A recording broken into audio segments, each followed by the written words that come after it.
Bonjour, je me présente Geneviève Dupuis, orthopédagogue à l'école secondaire Marie-Clarac. Alors, je vous fais une capsule cette année pour vous expliquer les rôles et responsabilités concernant l'application des mesures adaptatives. Donc, je vous invite à ouvrir votre agenda à la page 11 et 12 pour me suivre plus attentivement. Tout d'abord, il est nécessaire pour la mise en place des mesures adaptatives d'avoir un plan d'intervention. Ce plan d'intervention-là est fait en collaboration avec l'élève, ses parents et les enseignants. Et c'est l'orthopédagogue de l'école, donc moi, qui le met en place. Toutefois, il est possible pour les enseignants de permettre des mesures temporaires selon la situation des élèves.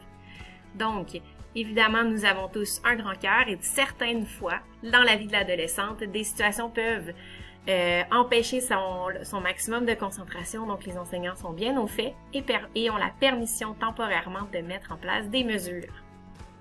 Évidemment, tout ça se fait dans la confidentialité entre l'élève et l'enseignant. En première secondaire, il y a une étape d'adaptation pour ces élèves-là.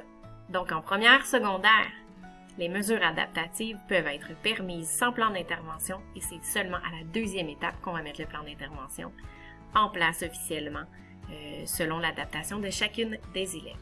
Par contre, si l'élève arrive déjà avec un plan d'intervention du primaire, il sera mis en place dès la première étape. Alors voici comment on a mis en place nos mesures adaptatives. Donc la première mesure, c'est le temps supplémentaire. De son côté, l'élève de première secondaire, comme mentionné dans l'introduction, n'a pas le besoin d'avoir un plan d'intervention pour qu'on lui attribue du temps supplémentaire. En fait, pour qu'on lui accorde du temps supplémentaire. Par contre, elle doit le dire, elle doit le mentionner à l'enseignant qu'elle a besoin de temps. Et c'est l'enseignant qui fixe les modalités de ce temps. Le temps supplémentaire correspond toujours à un tiers de temps de plus. Donc, un examen de 60 minutes, l'élève aura 20 minutes de temps supplémentaire.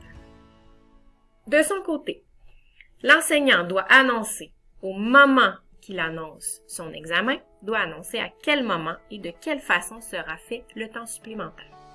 4 façons sont disponibles. La première, à même la période prévue d'examen. La seconde, immédiatement avant ou après, selon le moment de la journée. Ça peut être fait durant les heures de midi ou lors des reprises d'examen. Seul l'enseignant prend cette décision-là. Ce n'est pas à l'élève de dire « moi, je veux telle façon ». C'est l'enseignant, selon l'examen, qui va prendre cette décision-là. Pour le temps supplémentaire des examens finaux, c'est l'orthopédagogue qui s'en occupe. Les dictionnaires électroniques. L'élève a la responsabilité qu'il fonctionne et de l'avoir en tout temps.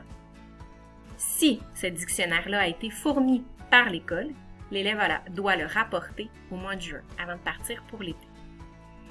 Et encore une fois, si le dictionnaire a été fourni par l'école, l'élève est responsable de la pile.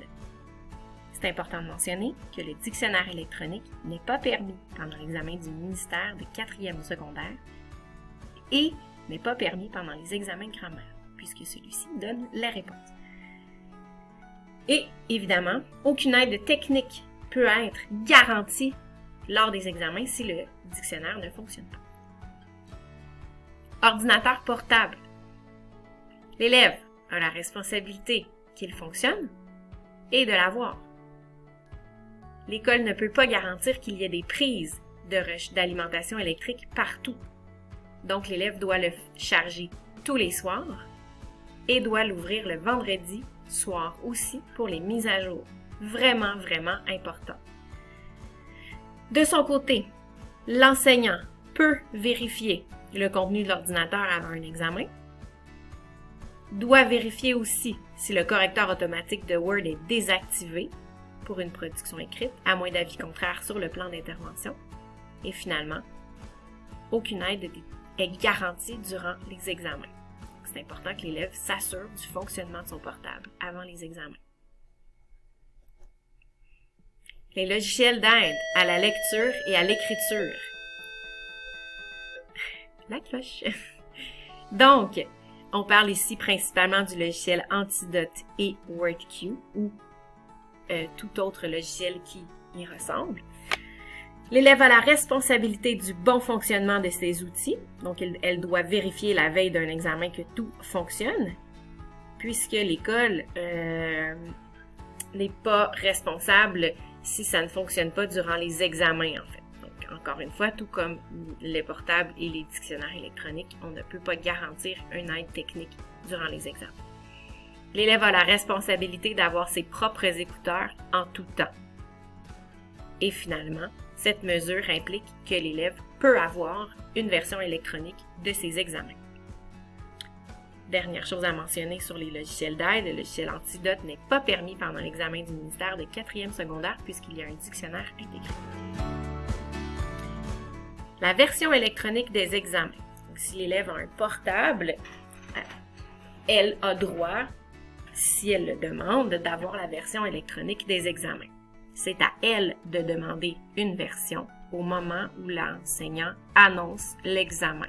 L'élève ne peut pas arriver au moment de l'examen et dire « je veux ma version électronique » puisque tous les examens ne sont pas toujours sur une version électronique. L'enseignant doit se préparer.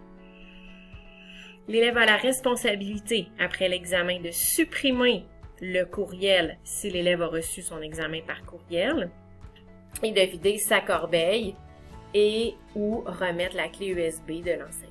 L'élève n'a pas le droit d'enregistrer l'examen sur son ordinateur à moins d'avis contraire. De son côté, l'enseignant a la responsabilité de fournir une version électronique à la demande de l'élève. L'enseignant, par contre, a le choix de la façon de diffuser cet examen-là. Est-ce qu'il sera par courriel ou par clé USB? Là, c'est selon la préférence de l'enseignant. Puis encore une fois, aucune aide technique ne peut être garantie à ce moment-là. La calculatrice, cette mesure adaptative-là est permise seulement pour les premières secondaires, puisqu'à partir de la 2e secondaire, c'est une fourniture scolaire pour tous. Donc, si en première secondaire, tu as sur ton plan d'intervention l'utilisation de la calculatrice, c'est important pour toi qu'elle fonctionne. Et c'est aussi important pour toi de toujours inscrire tes démarches sur ta feuille. Tu ne peux pas juste calculer, pitonner et donner la réponse sur ta copie d'examen. Évidemment, s'il y a des exercices ou des activités de calcul mental, l'élève n'a pas le droit d'utiliser sa calculatrice. La réduction des devoirs. Cette mesure-là est permise à certains élèves s'il est inscrit sur le plan d'intervention et l'élève a la responsabilité d'aller voir son enseignante après un cours pour lui demander quels sont les numéros facultatifs du devoir donné. C'est l'enseignant qui décide. L'élève ne peut pas choisir par elle-même quel numéro elle décide de ne pas faire.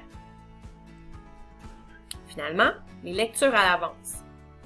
Cette mesure-là consiste à avoir le droit de lire un texte ou le dossier préparatoire en histoire avant un examen.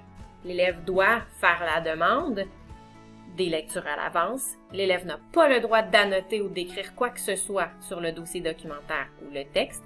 Et évidemment, elle n'a pas le droit de partir avec. Puis l'élève a la responsabilité de regarder ses courriels fréquemment puisque l'invitation à cette lecture sera faite par courriel. Et cette mesure-là est applicable seulement au premier cycle, soit en première et 2e secondaire. De son côté, l'enseignant a la responsabilité d'aviser les élèves de venir et d'aviser l'orthopédagogue. C'est l'orthopédagogue qui fait la gestion du temps de la lecture et qui envoie les invitations par courriel. Donc, j'espère que cette capsule vous a aidé à mieux comprendre l'application des mesures adaptatives. Ce qui est important, c'est de donner le plus d'autonomie à l'élève puisque c'est son plan et sa réussite. Et s'il y a quoi que ce soit, on passe d'abord par l'enseignant si les mesures ne sont pas mises en place correctement. On n'oublie pas qu'elle n'est pas seule dans une classe de 30 et qu'il y a beaucoup de choses à penser. Donc, l'élève est maître de son plan d'intervention et doit aller voir l'enseignant gentiment pour lui dire de ces mesures adaptatives. Évidemment, si ça ne se fait pas, on vous invite à contacter l'orthopédagogue. Je vous souhaite une belle année scolaire et une belle chance pour tous vers la réussite.